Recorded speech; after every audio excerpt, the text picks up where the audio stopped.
Nico est parti installer une GoPro là. On est en train de tourner la vidéo des news de 2017, alors mois de janvier, sur un terrain industriel. Je sais pas si vous voyez les petites. Il y a du gelé partout par terre. C'est horrible. On sky les miches, il fait froid comme jamais. Et là, Nico, là, il est là-haut là. Voilà, je vais vous le montrer. Mais je vais couper la caméra, il gueule parce qu'il n'y a plus de batterie. Bisous les accros.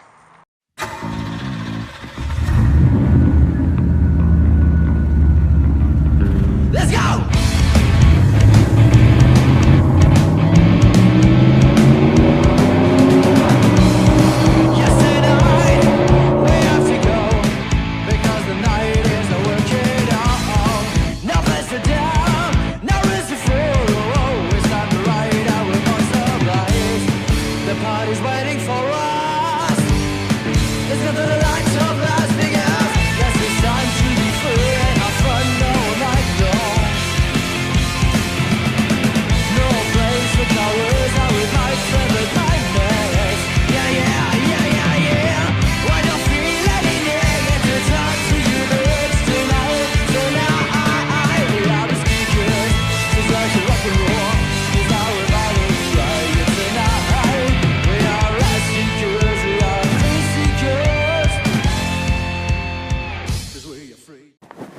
On se retrouve à présent toujours dans ce terrain idyllique, mais aussi ce terrain assez apocalyptique de la société métallurgique normande, pour parler maintenant d'un 4x4, d'un vrai 4x4, le Classe G de chez Mercedes, une refonte totale du véhicule qui va arriver en 2017, puisqu'on va avoir une version pick-up.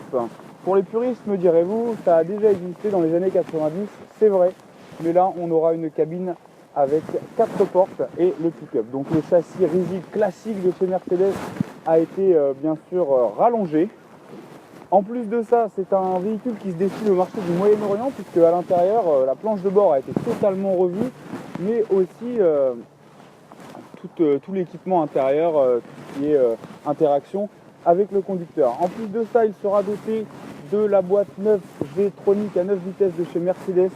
Tout son intérieur est comparable à une Mercedes classe S. Donc il se destine vraiment au marché du Moyen-Orient. 100 000 € pour l'entrée de gamme de ce nouveau Mercedes classe G pick-up. On se retrouve maintenant ici pour parler des motorisations de ce nouveau Mercedes classe G qui puisse monter la butte, par exemple, où j'étais installé tout à l'heure, juste en haut là, et tous ces terrains vagues qui sont autour de nous. Un V8, un V12 qui existait déjà sur le catalogue Mercedes, qui peuvent développer jusqu'à 630 chevaux. Ça, c'est des chiffres qu'Arthur adore. V8, V12, 630 chevaux, il adore. Par contre, un 3 litres aussi, un petit 3 litres diesel en V6 qui va arriver à peu près 300 chevaux.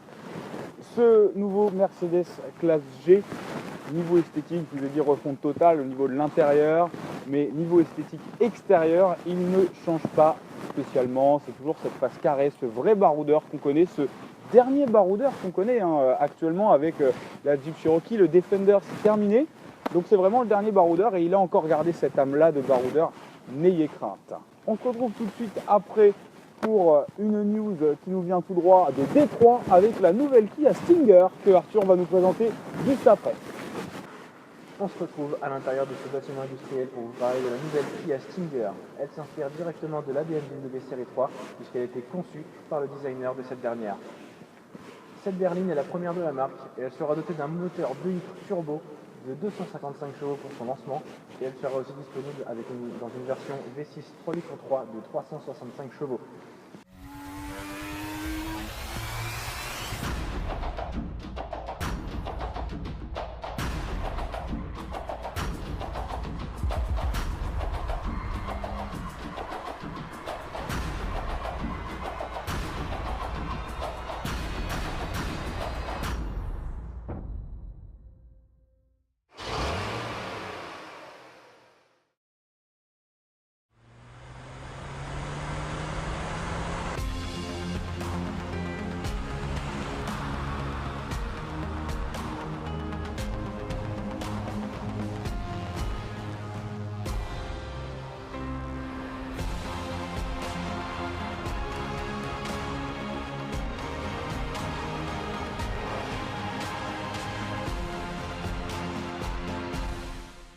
On se retrouve donc pour les news en vrac et on commence ces news par une news écolo plutôt.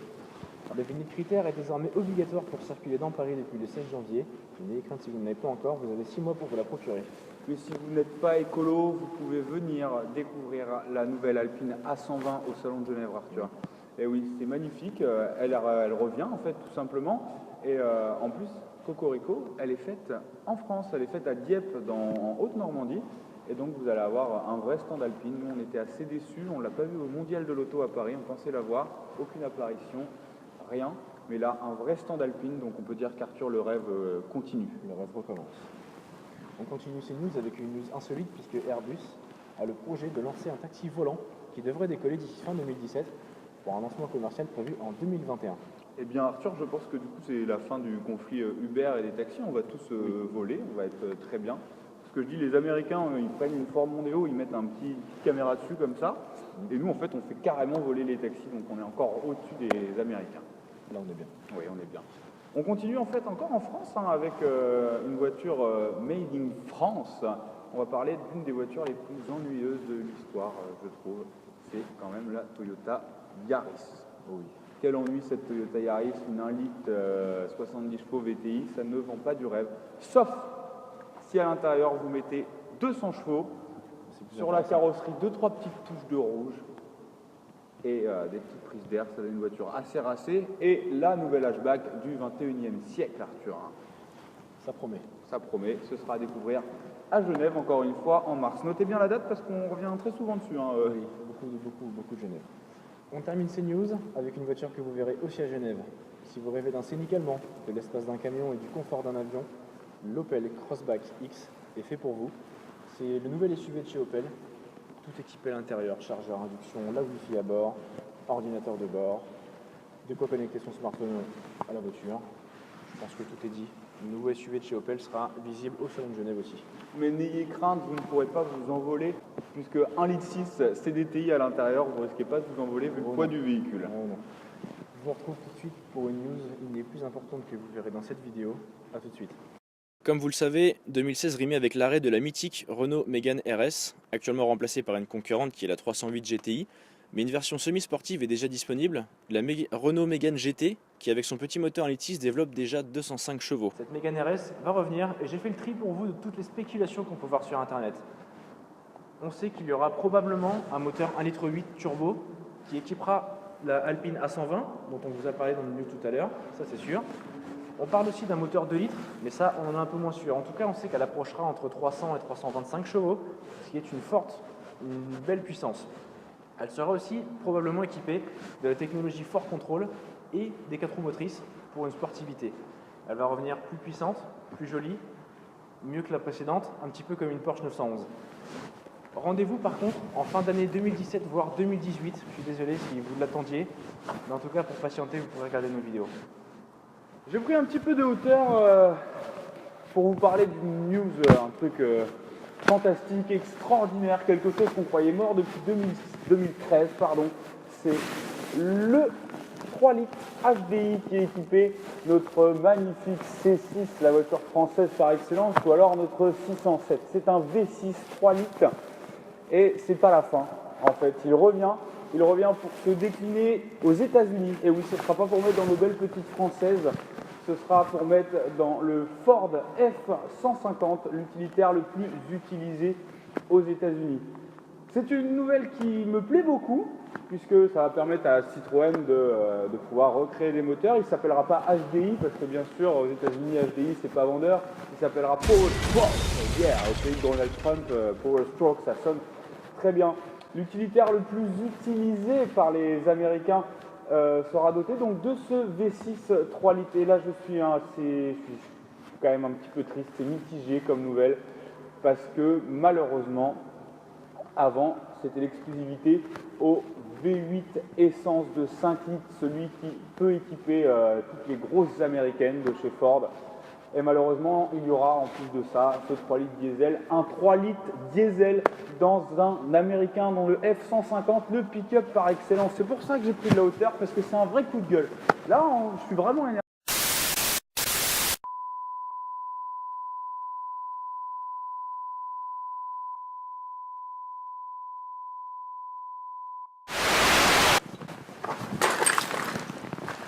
Mais malheureusement, je suis redescendu sur terre de tous mes ébats, depuis même salle, pour vous dire que c'est plus à dire, mais ce 3 litres V6 s'inscrit dans une transition énergétique et c'est encore pire de mettre ce 3 litres pour une transition énergétique. Je suis totalement dégoûté, ça touchera d'ici 2020 une quinzaine de modèles, je dirais même 13 modèles de la marque Ford, des plus emblématiques. On commence par le F-150 qui veut mettre un moteur hybride à l'intérieur et ce sera de même pour la Ford Mustang. Et oui, cette belle voiture qui est commercialisée en France depuis peu bénéficiera, en plus d'avoir le 2 litres EcoBoost, d'un moteur hybride. Je suis assez triste de cette nouvelle, ça commençait bien, Citroën refaisait des moteurs, c'était magnifique, des vrais moteurs. Après en décadence, ils ont voulu les faire pour les États-Unis, même pas pour mettre dans nos voitures, c'est vrai que c'est un litre 6, c'est beaucoup mieux. Et en plus de ça, c'est dans une idée de transition énergétique.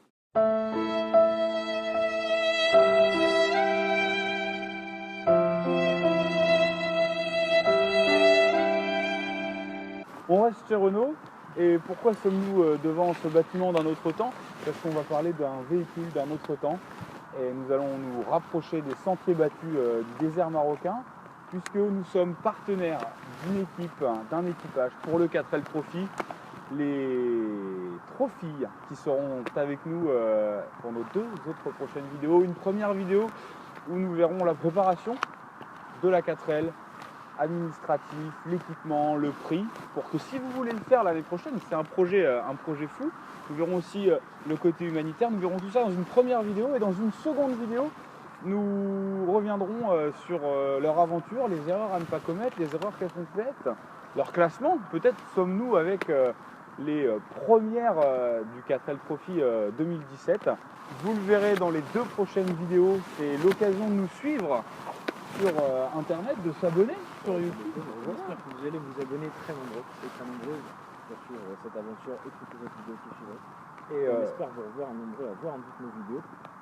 C'est ça, et ce sera un gros boom pour nous si les Trophies, je vous invite aussi à aller liker la page des Trophies quand même. EM Normandie, les Trophies seront avec nous. Que dire de plus, Arthur, qu'on aura notre petit logo quand même sur cette voiture. Petit logo sur cette voiture, puisqu'on est partenaire de cet équipage pour le 4L Trophy. C'est ça, et on vous laisse donc maintenant avec ce beau paysage, ce lieu assez unique où nous avons pu tourner aujourd'hui, très agréable, qui nous tenait à cœur quand même. Très froid aussi. Très froid, très froid, c'est vrai. C'est vrai, il a fait très froid, on vous laisse, on vous dit à bientôt.